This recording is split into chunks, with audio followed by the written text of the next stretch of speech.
Кога од Скопје ќе тргнете кон срцето на Македонија, 90-тиот километар ќе ве доведе пред портите на еден мал, но град кој според прочуеноста може слободно да се смести во групата на големите. Светиниколци навидум не се разликуваат од своите земјаци ширум Македонија, но веќе со децении на своите плеки носат тешко бреме, што ги издвојува од жителите на останатите градови. Бројот на заболени од канцер, и тоа најмногу од канцер на дојка. Кога ти се случи прво, страшно е работа тоа. Значи, за разлика кога слушаш, нели, на друг кога му се случи, никој не се занимава со тие работи подетално, а кога ти се случи, првото нешто што го доживееш е смртта, значи соочување со смртта. Зашо видите на една жена која ти се случи такво нешто, зависи од карактерот на жената многу, али повеќето барат некој сличен што поминал низ сета таа процедура, нели, и така мислам добиваат жените волја за живот. Името, но и битката со Снежана Стојанова ја дели и Снежана Велковска. Болеста и била диагностицирана пред 2 години. Сме повеќе жени, скуп на повеќе жени и доаѓаат и се уште не се зголемува бројката, каде што жените навистина имаат потреба да се дружат, да разменуваат мисли, идеи, да споделуваат радости, болки, кога имаат кои работи што не можат да ги споделат со некои други.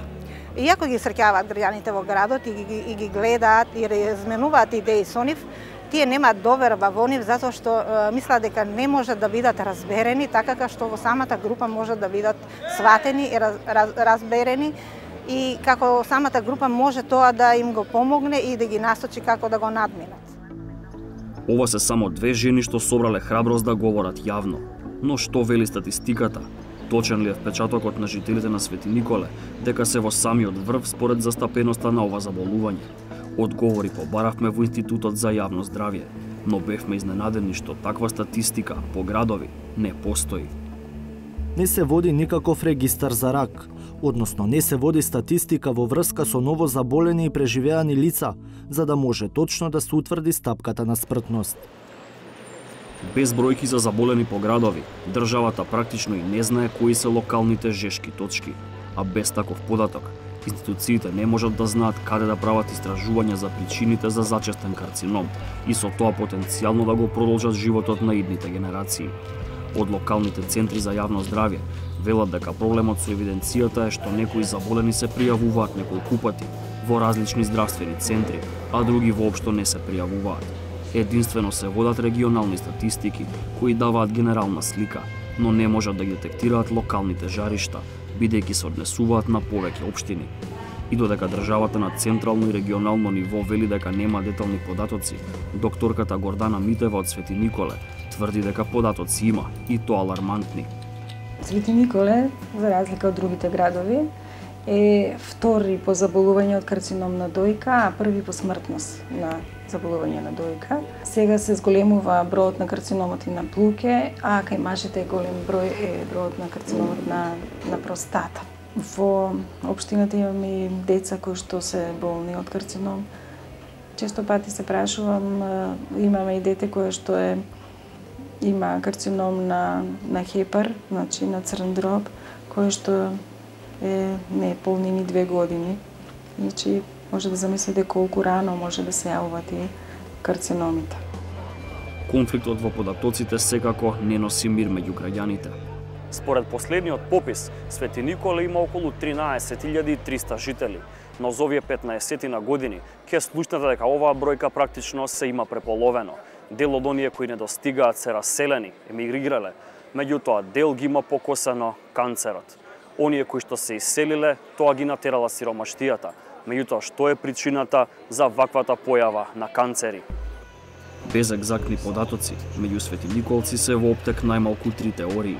Едни веруваат дека изворот на проблемите е водата од стариот водовод Мавровица. Други се убедени дека болеста ја шири веќе затворениот рудник за азбест кај селото Богословец на 10 километри од Свети Николе. Трети, како екс-граначалникот Јордан Ѓорчев, говорат за бомба која авион на НАТО ја испуштил во близина на браната Мавровица при бомбардирањето на Србија во 1999 година. Тој кратер одма беше обезбеден со полиција, со представници на Министерството за внатрешни работи, како не би проаѓале граѓани додека не се направи соодветна истрага и така натаму и така тоа заврши во тој дел така. Тогашната локална самоуправа немаше никакви информации за влијанието на тој случај на околината и на водата. Значи, реално може и постои некаде таква, може би и постои таква анализа за влијанието, меѓутоа ја како тогашен градоначалник немам таква информација дека има некаква истражување или дека има некакво влијание. 360 степени се обиде да го провери ова тврдење со МВР, но оттаму не се огласија. Сепак, без разлика на ставот на полицијата и прашањето дали настанот се случил, еден научен труд го посочува Свети Николе како жариште од поодамна. Според докторската дисертација на Светлана Антевска-Грујовска, Свети Николе, заедно со Виница и Штип, имало најголема смртност од карцином на дојка во Македонија, уште во 1994-та, односно пред интервенцијата на НАТО во соседна Србија. Актуелниот градоначалник на Свети Николе, Сашо Велковски, е дел од групата луѓе кои веруваат дека причината за канцерот е во старата акумулација Мавровица. Таа е изградена во 1984 година, а затворена во 2003 поради бактериолошка и хемиска неисправност на водата. Генезата во секој случај ја знаеме сите, водата за пиење што ја користевме порано, значи од браната Мавровица не беше со добар квалитет. Моментално ја користиме водата од хидросистемот Злетовица, таа е со добар квалитет.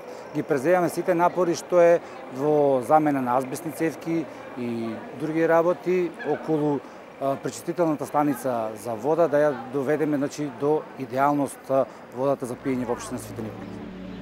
Старите цевки на новиот водовод не се единствената врска со азбестот што предизвикува загриженост кај Свети Николци. Во близина на градот има напуштен рудник каде се вадел опасниот минерал, но дел од жителите мислат дека и денес прашината оттаму доаѓа до градот и нивите. Од Министерството за животна средина не ни одговорија дали некогаш испитувале загаденост на почвата во тој регион. Добивме одговор од друг ресор, Министерството за земјоделство, дека Земјоделскиот институт пред многу години заклучил дека квалитетот на почвата е добар, но со значајна резерва. Овие студии се од постар датум и не се одвествуваат со моменталната состојба на терен, па затоа потребно е да се извршат нови истражувања за да се утврди вистинската и реалната состојба со почвите во овој регион. Додека се чека акција од државата, жителите, а особено жителките на Свети Николе, на располагање имаат еден начин да се спасат од најлошото. Тој е проблемот. Сите чувствуваат страв, не осеќаат дека се болни и не сакат превентивно да одат да се проверат.